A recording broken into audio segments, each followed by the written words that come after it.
Chill. We'll see. What is up, everybody? Aaron the Dog back with breakdown number 3 of the day on this fine Wednesday. May the 4th be with us all. And it is the LFA 131 breakdown show. I said 137 during the UFC show. It's the 131 breakdown show. And with me, as always, or as usual, is my co-host Lucky Locks Picks for the LFA breakdown. How are you doing, Lucky? Doing well, man. We got a 6-fight main card today from Wisconsin. So yep, exactly. And we, as usual, we're just covering the main card here on LFA. I just don't hate myself enough to do the prelims just yet. The PFL Challenger Series with all the 0-0s still sticks with me. That was quite even if I got them all right. But yeah, it should be a good card. Headlined by a vacant bantamweight title fight between Dan Arguta and Diego Silva, just the never-ending line of Silvas that come to LFA out of nowhere, seemingly. But yeah, it should be a good one. In the main event, we got Jalen Fuller coming back on very, very short notice. Always good to see the gentleman in here. Got some new guys, the Funky Bird and others. So we'll get to all those. Wisconsin does not have open scoring. It's always the first thing I like to go over with the LFA stops. Once in a while we get lucky with an open scoring spot. But, yeah, Wisconsin, pretty standard. I think they have replay, but I don't really, care about the replay rule anyways because it ends the fight, so it's kind of pointless that you can go to replay, but it ends the fight no matter what. But should be a good card. Like I said, some newcomers. We got guys like Arguta, who is very, very good, and I think just probably a fight or two away from being back in the UFC. Should be good. But, yeah, looking forward to this one. Part of the Triple Friday with the LFA, PFL, and Bellator starting early in France. You're probably going to have Bellator starting around 11 a.m. on Friday.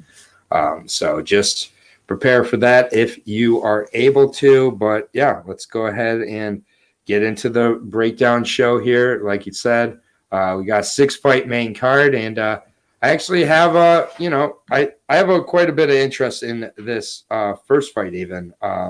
Dave Evans, a guy who I've been able to follow pretty closely, trains with Dean Thomas and Jillian Robertson, so I've been able to kind of just follow him a little more closely from a personal angle. I've been able to see him kind of get built up.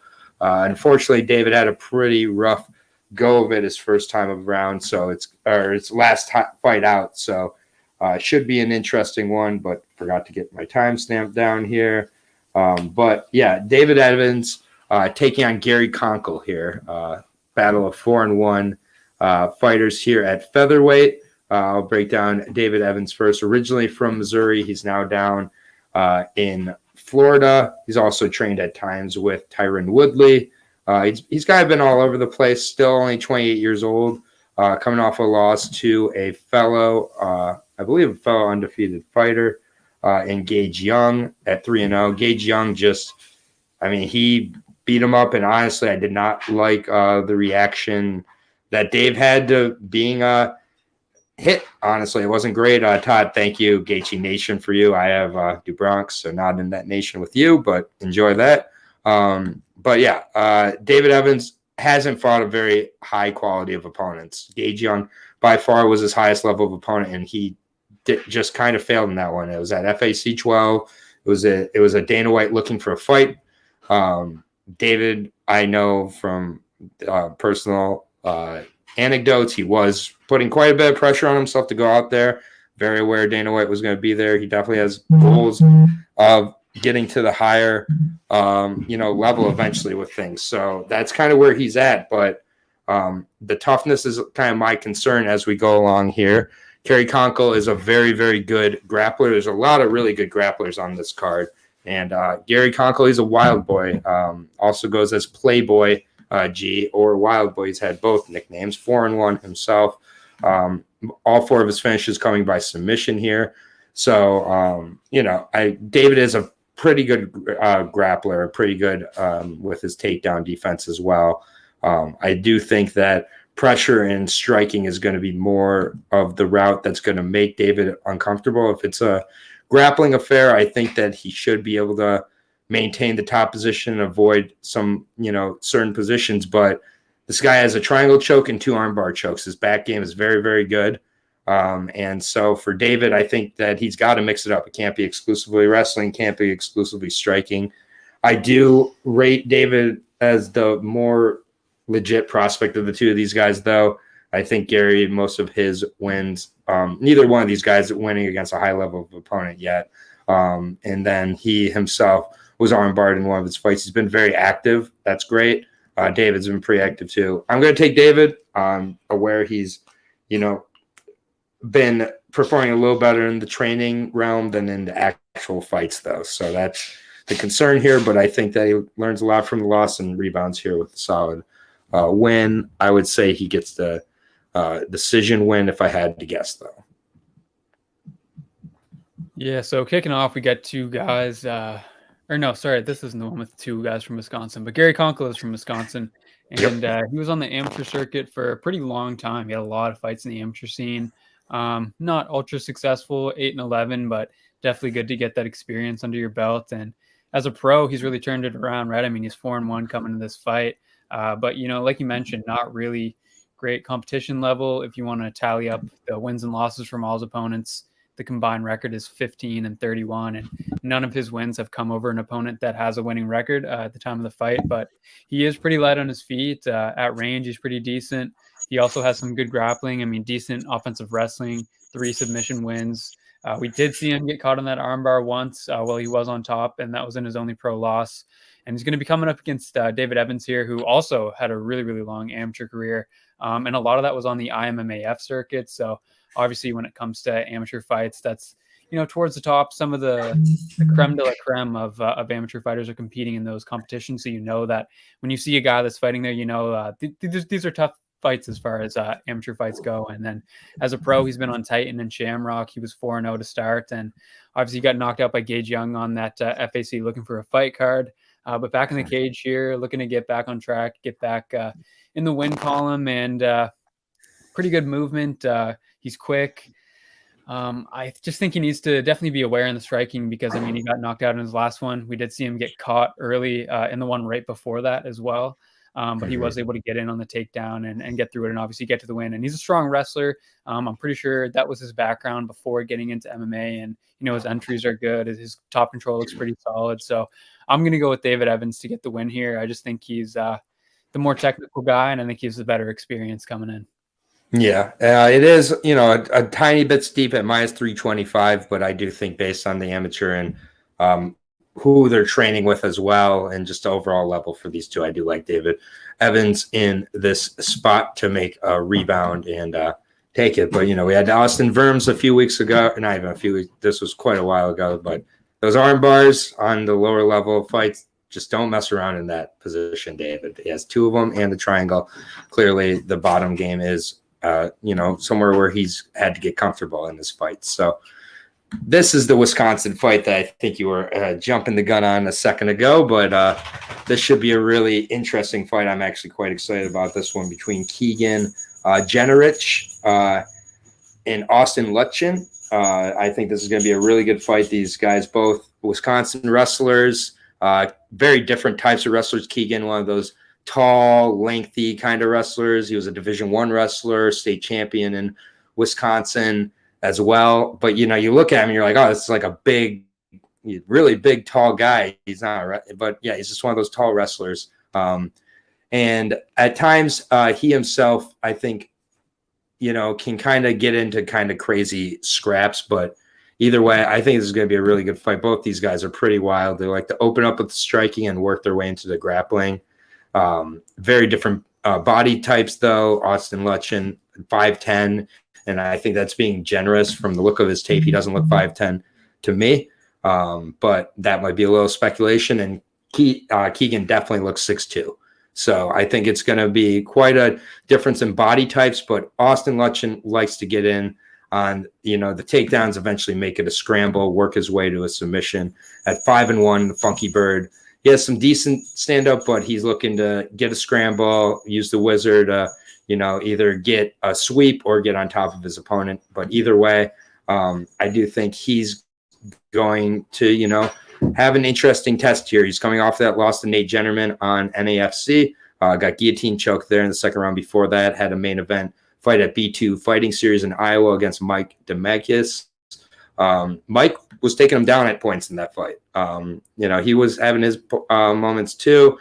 He was going back and forth with this, the scrambles, and then eventually got the guillotine. With Keegan 3-2, and then I do have, of course, a dog here, so I'll have to leave you for a second to drop this dog off. But Keegan 3-2, Machine Gun Keegan, terrible nickname, but oh well, it's okay. 3-2, coming off a split decision win at chosen few fights against JT Schulte. Very good back and forth. He likes to mix it up much more on the feet. His legs are so skinny and susceptible to leg kicks. He was knocked off his feet several times in that fight. Luchten throws good leg kicks. I could see that being a real key in this fight. At times has the Stefan Struve syndrome where he doesn't use his reach.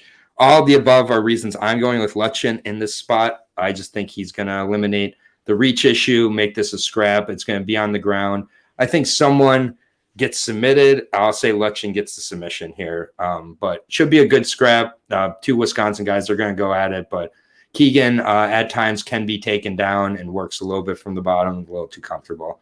So I'll be right back, but give your thoughts on the fight here, and then I'll be back to move us along here. Sorry to kind of leave you here for a second. All good. So this is the two guys from Wisconsin fight that I was talking about before. And so obviously people in the building will be excited to see this one, probably have some decent support for both guys in the crowd. Keegan Genrich is 4-0 as an amateur, so really successful on the amateur scene before turning pro. And since turning pro, he is 3-2, has finished two out of those three pro wins. And this is going to be his second appearance on LFA. And obviously the last time he was on this promotion, he was fighting against Evan Elder, who defeated him. And Elder has now found his way into the UFC. And although he didn't win his last fight, he put on a good show. And, I have no doubt that we'll see him in the UFC again. So I don't really think there's too much shame in that loss for Genrich. Striking wise, a little bit choppy, not really the cleanest. Footwork, a little bit lacking as well, in my opinion.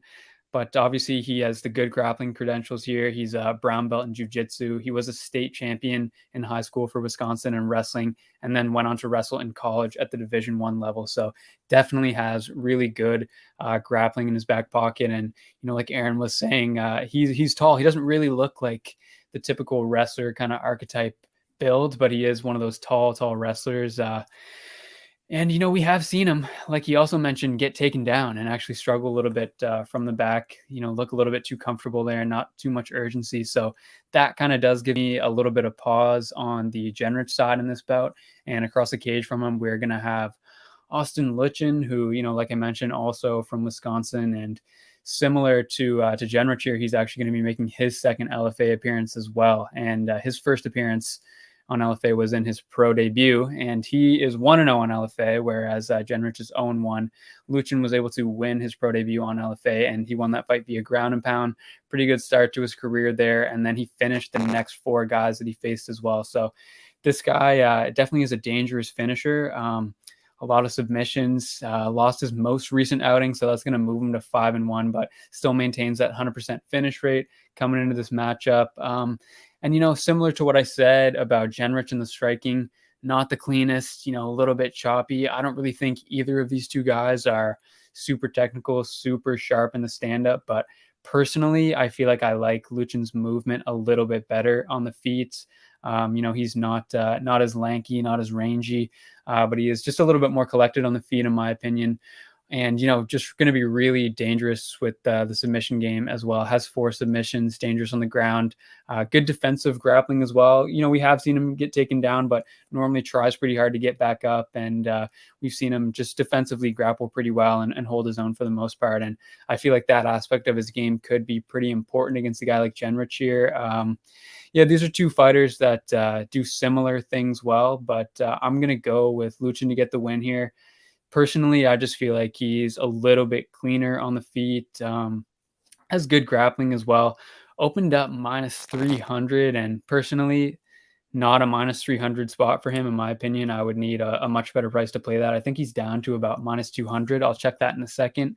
And even at -200, I'm not sure if I'd really feel that comfortable. because I do think that Genrich is a little bit better than what the 3-2 record is going to suggest. So, I'm not really rushing to get the window here, but I am going to go with Luchten to get the win. Yeah. Sorry to leave you like that. Luchten minus 190, nearly minus 200 favorite. Had to yell at a puppy real quick. But Keegan Genrich at 3-2 plus 160. Machine Gun Keegan. Not sure why that's his nickname, but yeah, Battle of Wisconsin. You never know. These guys are young in their careers. Like they could get quite emotional and kind of fight out of their regular realm. They're both coming off losses, or one's coming off a loss. Keegan's coming off that split win, which was a decent fight against kind of a similar type of opponent, a low stocky opponent. So he did seem to get his rhythm more as the fight went. Keegan throws more kicks. I think that leaves him open for the takedowns, which Luchten should hopefully take advantage of. But next fight here, I'm very, very excited about this fight, mostly because of Roland Dunlap. But, I give Hamza and Salim some credit, man. We've seen Hamza on a ton of cards at this point. He fights a lot of good guys, doesn't necessarily beat them, but still props to him there. But just going to write down that time there. And, yeah, we're going to go into this one here. Hamza, Salim here. So I'll be breaking down first here, 5-4 overall. Former light heavyweight here, taking on the 3-0 undefeated Oceanside, California wrestler and Roland the Dream. ATT Portland, Hamza is his nickname. That's a good nickname for a guy named Hamza. But not the most original. He's known as a full contact karate fighter, 2 straight losses for him, a 72.5-inch reach out of a 6'1" guy. It's kind of interesting to see. Usually fights at light heavyweight, cutting down for this fight. Should, be interesting to see. He's not I don't know how that's going to go for him, but, and now he's going against a heavy wrestler coming off 2 straight losses in Bellator to Grant Neal and Christian Edwards.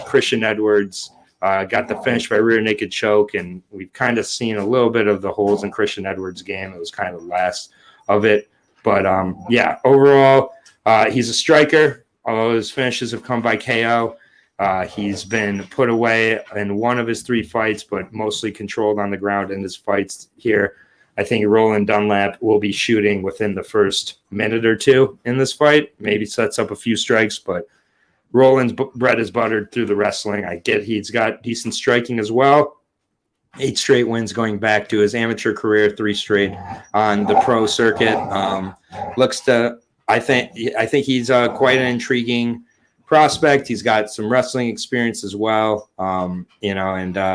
Just my only issue, is that he was a little bit inactive before last year, but came back with the 2 wins over decent levels of opponents. The Ikba Buna fight, obviously that was a nasty slam that he had on the Obinwa there. And Obinwa also had fought at 205 before, so I don't think the size is going to be an issue for Roland.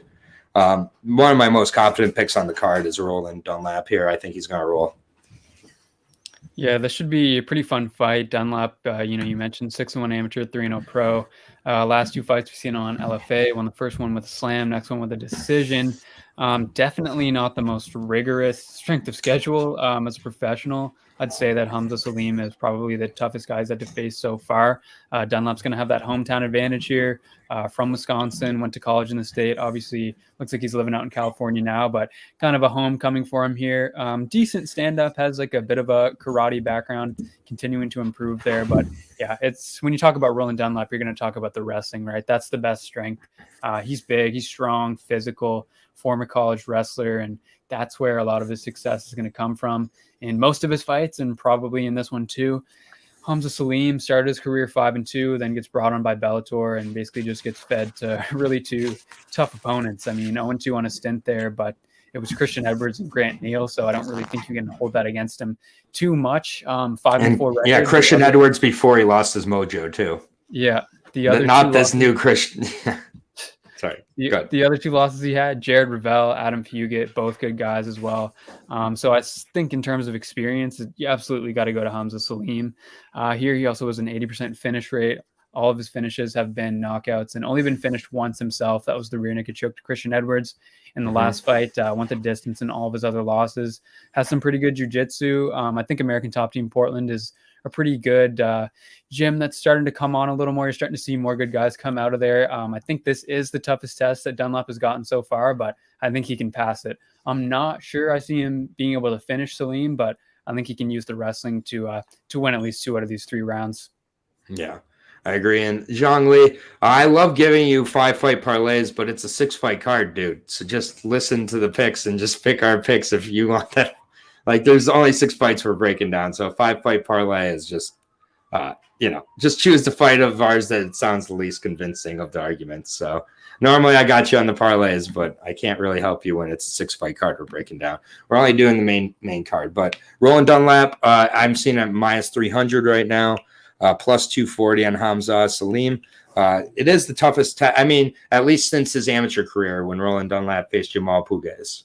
But he also lost that fight. So. But yeah, I do like Roland. I think that, against the level of competition he's been against last year, look to have like Olympic level wrestling. I've seen the Olympic shirts on him. I don't know if he's been at the Olympic Training Center. I believe he has. So I think he's at a pretty high level. I believe he was at Ohio State for wrestling, but I might be incorrect on that. But either way, I believe Wisconsin Whitewater for wrestling. Division III. Okay, yeah. Either way, I knew he was at a good wrestling school wherever. Okay, yeah. So if it's in Wisconsin, he's another local guy here, so that should be a good fight. At 185, I'm interested to see how Hamza looks with the weight cut and facing a guy who's going to be grueling with the wrestling. So next fight here, probably one of our favorite fights of the night, if I had to guess. I know we're both big Jalen Fuller fans. At least I am.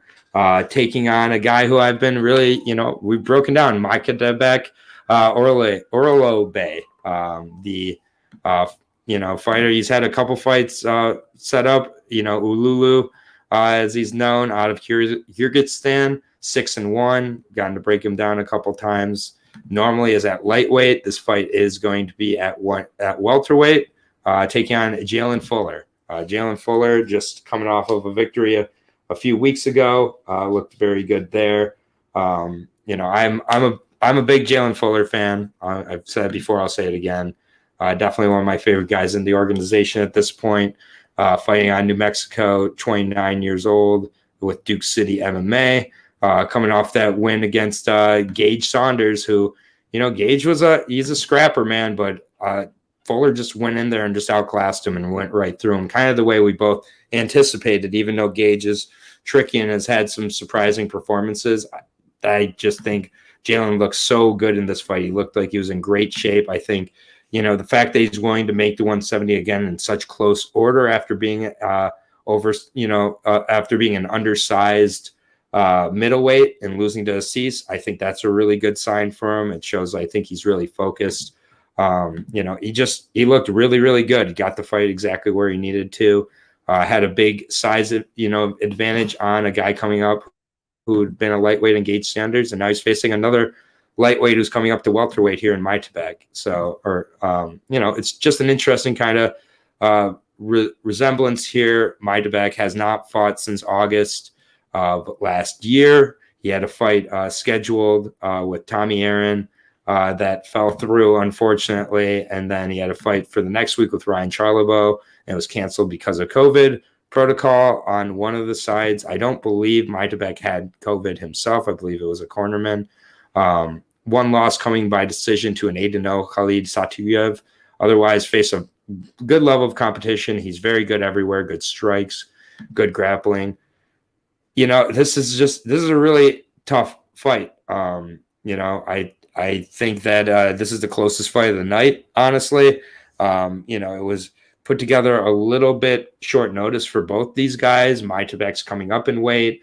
Fuller's having to keep his weight and make his weight twice in the span of a few weeks, which is, even if he's doing it, it's a little bit of a concern for me. Definitely an unknown.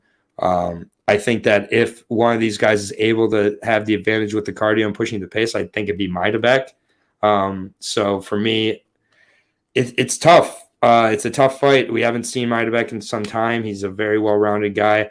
I am going to go with Fuller. I do think the size is an advantage for Fuller in this one, and he has faced a good level of competition. I rate Fuller quite well, but this is not a spot to me that I'd be shocked if Mydabek pulls it off, at all. But I'm going to go with Fuller to get the finish in this spot. And I'm going to take him by TKO. So submission and a TKO inside a month could be a pretty big month for Fuller, and we could be seeing pretty big things if he's able to come through this one. But Mydabek's no joke. Yeah, this is a really good fight. This is, one of my two favorite fights on the card. The other one being the main event. I think that's probably obvious. But yeah, we got Mydabek, Aorobah, and Jalen Fuller. And Aorobah is listed with that 6-1 record on Tapology. Sometimes with these guys, you really don't know what it is. We'll see what it's listed at on LFA. But per Tapology, 6-1. He's the lightweight champ in Open FC.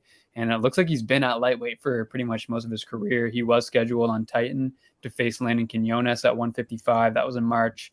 Didn't happen. Then he was going to step up on short notice and fight Tommy Aaron at 165-pound catchweight. Didn't end up happening. Then they book him against Ryan Charlebois at 170 for the last LFA card. Once again, doesn't end up happening. So now he's here against Jalen Fuller, who actually fought on that last card that we were supposed to see Aorobah on. And obviously had a really good performance, round one finish. Aorobah looks to be a really strong wrestler. I mean, you can find that fight on ACA Young Eagles in Russia on YouTube. And although he did lose the decision, which I'm not 100% convinced he actually lost, but he lost on the scorecards. I kind of wonder what he's going to look like at 170, just because he really hasn't had that many fights there, if any.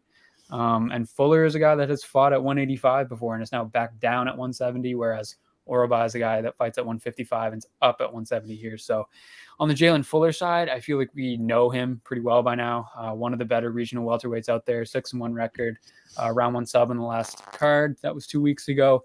Striking wise, very technical, rangy. He's long, good power as well. You know, he has, if he touches you on the chin in the right way, you can definitely get put to sleep. He's done it in the first round 3 times out of 6 wins. 2 other finishes came by submission, 83% finish rate, and also has never been finished himself.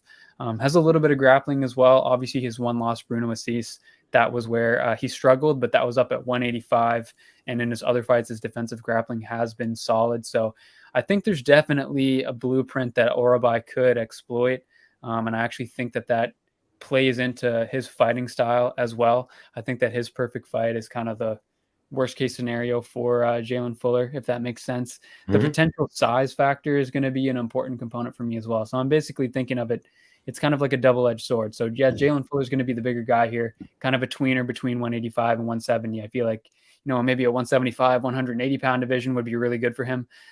So I'm thinking about, he's going to have a size advantage here. How is that going to affect Aorobah's ability to grapple him and get him down? But then I'm also thinking about, he's a big guy at this weight. How is cutting down to 170 again? So short. Yeah. How is that going to be on him, right? Because this is a short notice spot. So I will say this real quick on the short notice part is I was watching an interview, and I get it's an interview, but it was from before his last fight. And he was talking about how close he was to weight going into that fight. He said he's just really redesigned his entire kind of body, keeps his weight so much lower in general anyways, and he's eating so much. It's just one of these examples of when weight cutting is actually very helpful and healthy, when it really causes you to change your whole lifestyle. He said when he was at 185, because he was a tweener, he was, kind of letting himself get a little big because he knows he wasn't like that big for the class. So that is what I'll say there. I think that it's a good sign he's willing to. I don't think he'd be taking this fight if he wasn't confident making the weight so close together. I will say that he doesn't seem like he has a reckless camp behind him or anything like that either. So just low thought there. But go ahead. Sorry, I didn't mean to cut you off at the end there. Yeah, so I'm actually going to slightly lean towards the dog in this one. Now that it's got betting down, I mean, the line's quite a bit closer, like plus 125 on Bet Online for Aorobah. That's not quite good enough for me to want to get involved, but purely prediction-wise, I think I'm going to lean that way. Yeah, that's fair. I'm going to stick with Fuller here, minus 155. I think I like that side. Obviously, a little bit more now that it's gotten closer, but it's a really good fight. So be interested. We're going to learn a lot about both these guys after this one, but should be a good one and totally reasonable disagreement there, even though it's with one of my favorite guys in Fuller. Co-main event, kind of a weird co-main event, I'll be honest. I feel like they should switch these around. I think Jalen Fuller and Mydabek deserves to be the co-main event, honestly, over this fight. But this fight should be fun. So at least there's that. It's going to be entertaining. Probably not going to go anywhere but staying on the feet here. We got Tim Haile taking on Darius Flowers here. And you want to talk about a guy staying active this year, that's Darius Flowers. Beast mode is not just a nickname, it's a lifestyle for this guy. 10-5-1 for Darius Flowers here. Really fun fighter to watch. He goes in there and he absolutely scraps. He's fighting out of Elite Boxing Academy. Definitely has good boxing. Very strong hands, 5'9", 72-inch reach. So he's on the shorter end of things here. But coming off that win at LFA back in April 22nd over Daniel Gadley in the second round. Daniel Gadley, a very established Brazilian Jiu-Jitsu player, and I remember I picked Gadley in that fight, saying he was going to be able to get it to the ground and use his grappling. He was reaching like Frankenstein by the second round, and Darius Flowers just absolutely blitzed him. Very quick hands, good combinations, good volume. Really looked good against that jiu-jitsu player, and that was his second win in a week, because the week before he took on Tim Karen, a guy who's been on the Contender Series, very solid overall fighter, and beat him by decision. So, those were in the span of a week, those two fights, and now he's fighting for the third time in 4 weeks against Tim Haile. Like, that is a crazy level of activity, and I think that's just you just don't see that too often. It's pretty amazing. He was coming off a loss in boxing and then a loss in MMA by guillotine choke, which was a very good fight too, but got in a spot he couldn't get out of. Plain and simple. So kind of cool to see him turn it around here, and he's going against a much taller and longer striker in Tim Haile, the naturally bigger fighter in Tim Haile, that we've been able to see against some good competition. Usually he has lost those back in the day, went against Brendan Allen, got submitted, no shame there at all. It was a rear naked choke back in 2018 towards the end, but then a decision loss to Jesse Murray. That's very concerning for sure. Jesse Murray, not a guy I rate very highly. Went on to Contender Series and got obliterated there by the fight nerd, Caio Barralo. Then Jamal Pugas put him away, or won by decision, I should say. He won a fight in March over a Brian Grinnell. Brian Grinnell 12-10 at the time. Good hands. So I think these guys are going to go in, stand in the middle, and say who's gonna knock out who. I think it's going to be Rock'em Sock'em Robots until the knockout. I don't think either one of these guys is going to make the force too much of the ground game here. I'd be pretty surprised on my end, at least. I think they're both quite confident in their boxing. Tim Haile does throw some kicks as well. Darius is mostly a boxer. Definitely going to be a shorter guy. He's going to be looking up at weigh-ins. It's going to look like different weight classes, but I'm not too worried about that. I'm going to ride with the slightly, I think the slightly more aggressive fighter here, and I think it's going to be Darius Flowers. I just think he's going to put a little more volume on Haile here. Sometimes Haile relies a little bit too much on his counter-striking ability, and that could be what wins him the fight, with Darius leaving himself open at times. But I like the momentum of Darius. I think he's going to catch Haile and put him away. So I got Darius Flowers in this fight, getting a KO somewhere inside of the first couple rounds. So got the slight upset here, Darius Flowers. Tim Haile, to me, I don't find him too amazing. So maybe I'm just going with the momentum here of Flowers, but I think he keeps it going. 3 wins in a month. Yeah, so we got the co-main event here, and I feel like this is the co-main event because obviously Tim Haile's from Wisconsin, And I feel like if we were in a different state, you would definitely have Jalen Fuller and Aorobah as the co-main on this card, but still should be a fun fight. You mentioned Haile, he had that good run in LFA, ended up getting the title shot against Brendan Allen, did get rear naked choked there, and then he won on a 2-fight skid, both the 2 contender series guys. So not terrible losses. You like to get a win over 1 or 2 of those guys, but still, advantage and strength of schedule, I would say, definitely goes to Haile. We didn't see him from September 2020 to March of this year when he came back, got a round 1 knockout on FCF, kind of to get tuned up for this one. And he likes to strike. He's decent standing. You mentioned he'll throw some more kicks, whereas Flowers is just more kind of a pure boxer. But Haile does, he should have some size here, long reach, 77.5-inch reach for him. Also has a couple submission victories, but normally the fights that he loses tend to be those ones where he is kind of on his back. He's not having success in the clinch. His opponents are kind of able to get that wrestling going. That's not really a great archetype of a fight for a Tim Haile win. Flowers, on the other hand, is 10-5-1. We just saw him 2 weeks ago, got a round 2 knockout on LFA. And the week before that, he also fought and won. And according to Tapology, he has another fight scheduled after this one next week. So he's a busy man. Just a couple UFC champions could learn something from this guy's level of activity right here. I'll tell you that much. Also, 70% finish rate. 6 of those have been knockouts. Has that power in his hands. You mentioned he is going to be giving up a lot of height and reach, but he's going to be aggressive. I have no doubt that he's going to try to close the distance, get inside, try to land combinations. And he gave up a ton of size in his last fight 2 weeks ago too. And we saw how that worked out. It ended up with him getting a knockout win. So almost all his losses have come via submission. Not really a superb wrestler, but he actually is pretty strong. And I think he actually could get Haile to the ground maybe once or twice in this fight. I'd love to see it. That would make me feel way better about my pick. A really kind of tough one for me. And I think that Flowers has the power to hurt Haile. And like I said, I also think that maybe he could even get a takedown or 2 here. But for me, I think Haile's a little bit more polished on the feet. He has that size, and I don't really like the fact that this is the 3rd fight in 4 weeks for Flowers personally, but it's definitely a close one. Before I taped it, I actually thought I might be picking the underdog here, but I'm going to slightly lean towards Haile, but I have no interest in betting him.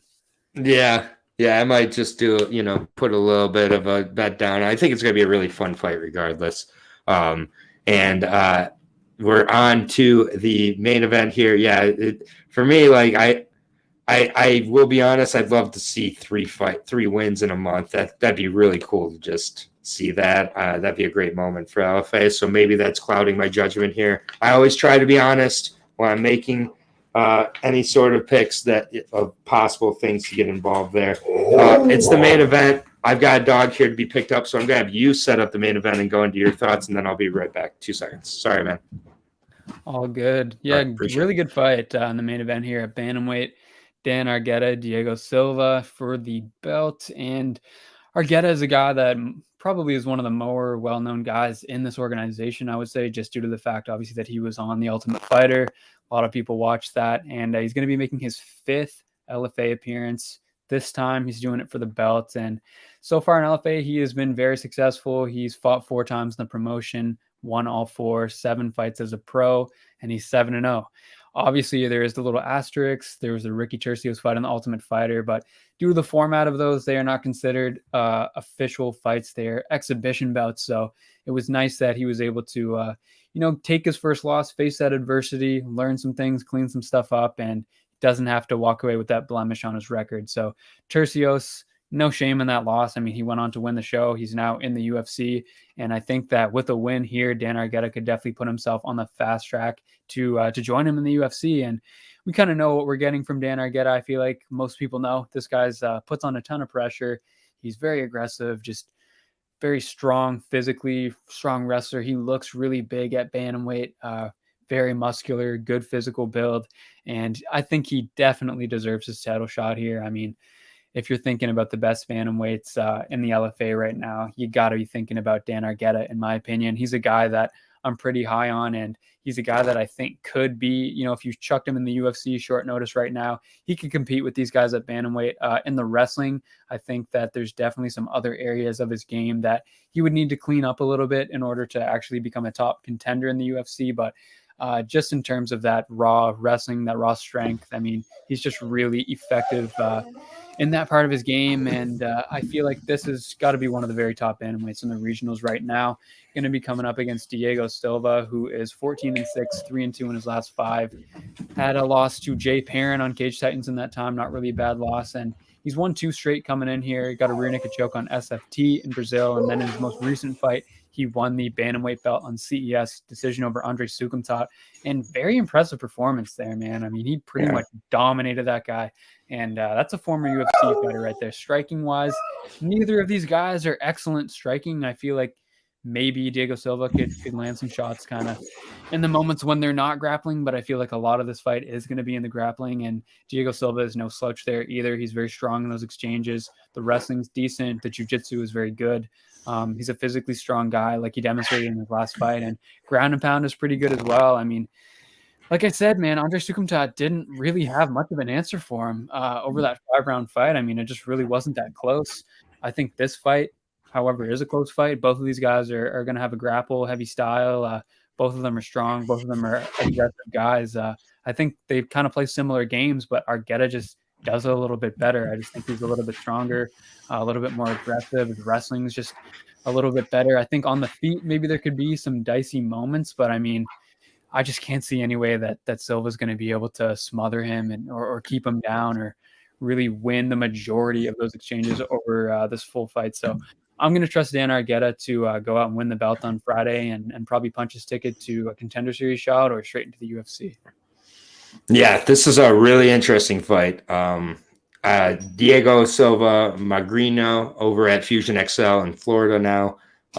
But yeah, he looked really, really complete and dominating against a guy in Andre Sukumtat that I get it in the UFC you're not rating, but outside the UFC, he's been very successful, especially with it in CES and things like that. And for Diego to be coming off of a 5-round performance, that is really one of the X factors here. He's going to be very comfortable and not being over anxious and pushing the pace in the fight. I think from a gas perspective, he could have the advantage over Arguta as well. I do think cardio-wise, I think stand-up-wise, I think it's pretty close, honestly. It might be, like 51-49 type of thing for one or the other. I think Arguta is much stronger, though, much more powerful, both in the grappling and striking.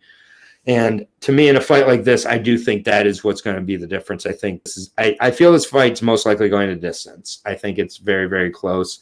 I just think there's going to be more moments of success with cage pressure and maybe Arguta being able to get Silva down than the other way around. And for Silva to win for me in this fight, I feel it's going to have to be more of a stand-up bout. So, I don't feel super confident in predicting for him to win in that way when I just feel like he is going to have to use the grappling and rely on the grappling. And then those circumstances, I think it will be close still, but I do edge it to Arguta. Where I don't understand is the odds here. I think the odds are crazy. I just think it's a little bit of Arguta being familiar from the Contender Series. I mean, I don't see this as a minus 350 favorite in Arguta, so that's unfortunate. So from a betting perspective, I'm just going to sit back on this one. My official pick is Arguta by decision. I just think I think it's going to be really close, though. It's hard for me to pick Diego to get finished in this fight or even, really dominate. I think it's going to be a 3-2, 4-1 type of fight. I think that both guys will win at least a round. And whenever that's the case, I see a plus 270. I'm tempted. I'm not going to take it, but I got Arguta by decision. If he gets a finish here, that'd be quite the statement as well. And I think a finish, he definitely gets a call up to the UFC. So should be interesting. But I'm going to also edge with Arguta here. The Jay Perrin loss wasn't a bad loss at all to have. Russell Doan, also a former. So he's facing very high level guys, even the guys who aren't with ACB and others, are high level. But, he's losing the UFC level of opponents here regardless. And he's been testing himself for some time. I like that he's been active. He just fought in March and looked really good. And he does have, 3 times the fights of Arguta as well from a professional perspective too. So there's a lot to like with Diego. It would not shock me if he took this one. And at the price, I do think it's a dog or pass bet. So I would go with Arguta, though, in this spot as well. So We'll just quickly go through and just I'll give a recap on our picks here. I think we have, 2 disagreements on this card. So definitely what a good card to discuss as always with you. And I think it could be close. I think a few of these fights are a little overlined. But we'll start Gary Conkle and David Evans. Gary Conkle is going to have to make this a war and uncomfortable and eventually a scramble fest to win. So I got David Evans by decision. Same with me. I got David Evans. Yep. Then Austin Luchten versus Keegan Genrich in the Battle of Wisconsin wrestlers. Very different styles here. I got Austin Luchten, but I think this is a close fight, and it wouldn't surprise me if Keegan takes it. Yeah, this is a close one too. Not really looking to bet this one, even though the line is coming down on Luchten, but I am gonna pick him to win. I think he can maybe get a submission in this one. Yep. Next one, Roland Dunlap versus Hamza and Salim. Salim making his middleweight debut here. I just think, even though this is Roland's biggest test, I think Roland rolls here. Maybe doesn't finish, but I think Roland just dominates with the wrestling. So I'm pretty confident in Roland here. It's one of my favorite picks on the card, actually. Yeah, I like Roland Dunlap as well. I think the wrestling is just going to be a little bit too much. Yep. Next fight, probably our fight of the night, although the last 3 are all really great fights. Jalen Fuller versus Mydabek or Aorobah Ululu. I've got Jalen Fuller, and I've got him to get the finish by knockout. Big one. I'm going the other way with Aorobah with a sweaty decision, I'm going to say. Yeah, I could see it. Next fight, co-main event, Tim Haile versus Darius Flowers. Darius Flowers, I'm going to have him to get the win by KO here. Quick hands, he gets the finish of Tim Haile. 3rd win in a month. Yeah, and I'm going to slightly lean towards Tim Haile. Don't love it. I mean, if I had to bet this one, I'd probably be joining you on Darius Flowers, but I'm not going to bet it. And just prediction-wise, I'm just going to lean to Tim Haile here in the co-main. As all the kids are saying on the internet these days, give this man his flowers. And it's just everywhere. I don't know where that came from, but it's everywhere. Daniel Arguta versus Diego Silva for the Bantamweight Championship of the world. I've got Daniel Arguta edging on a close decision, just bigger, stronger, and slightly better in the areas where I think the fight's going to mostly take place. Yeah, I pretty much agree with all that, man. I got Dan Argueta. I think probably decision, maybe late finish, but I don't know if I really see that. I just think the pressure and the raw strength, and then I do think just raw wrestling, he's the advantage there as well. So I feel like there's going to be a lot of grappling, and if that's the case, I got to go with Dan Argueta. Yeah, I agree. And so if I were to pick a 2-fight parlay from this card, I do feel it's close. And, unfortunately, a few of these are a little – I would say, for my 2-fight parlay, it would be Roland Dunlap and Daniel Arguta. That would be my 2-fight, Kelly, if I had to just pick 2. So you're getting, even money there, but I think those 2 come in. But – either way, there we go. Yeah, no problem, John Lee. That will do it for the LFA 131 breakdown show. That was 3rd breakdown on the day here. Got the PFL show up already. Go check it out. UFC 274 with Lewis up. The Bellator breakdown show already on the channel. Timestamps all included on those. And now we are done for the week here on the channel. 3 breakdowns in a day. I've broken down a lot of fights today, but it's been fun. Lucky Locks, I always appreciate you making the time and everything. And when are we going to see Harry Hunsucker fight again? I think he'll probably step in on some PFL, probably to fight Bruno Capoloza. So we can all dream. But until Harry Hunsucker's next fight, everybody, keep taking care of each other out there. Lucky, appreciate you. Lucky, is your video out on the channel yet for Alpha? It is. Yeah, it's up now. All right. Obviously, check out Lucky Locks picks. If you're not already subscribed there, go subscribe over there. He is so much more succinct and helpful with just getting to the direct information and skipping all the anecdotes that I have here. So for Aaron and Lucky Locks, until the next LFA or whatever other regional sweaty card that we find ourselves breaking down, we're out. Take care of each other out there, people. Peace out. Appreciate you all.